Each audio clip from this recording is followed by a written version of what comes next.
Ceremonies were held in the devastated localities and on a national stage in Tokyo. The event, attended by Japan's Emperor and Empress, was broadcast nationally. It is important not to forget the memories of this tragedy and pass them on to our descendants so that readiness for natural disasters is fostered and we can strive forward in building a safer country.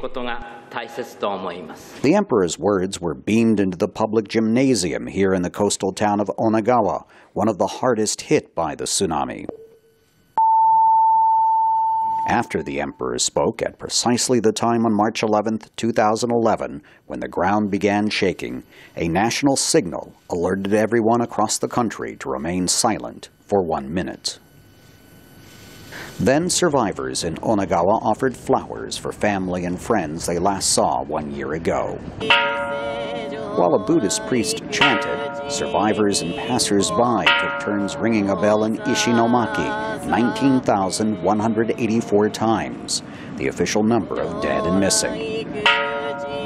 The bell tolling was the idea of Singapore native Benjamin Loh, who lost his mother-in-law and house to the tsunami. It's an event that hopefully helps to show that things are not forgotten, that March 11 is still very much in the memories of everyone, not just in Japan and I think to a large part of the world, but especially in this area.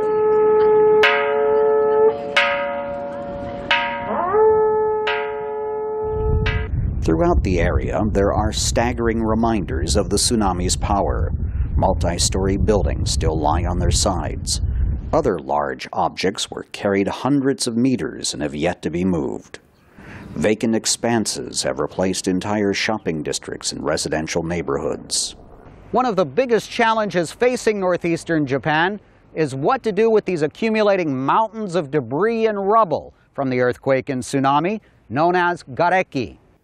Authorities estimate there will eventually be 2.2 million tons of gareki, everything from smashed vehicles to piles and piles of clothing.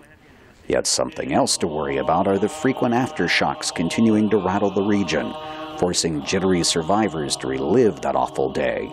And many seismologists are warning that the Tokyo metropolitan area to the south is overdue for a magnitude 7 earthquake, one that could also unleash another killer tsunami, prompting similar misery for a country still grappling with one of its worst ever disasters. Steve Herman, VOA News, Onnagawa, Japan.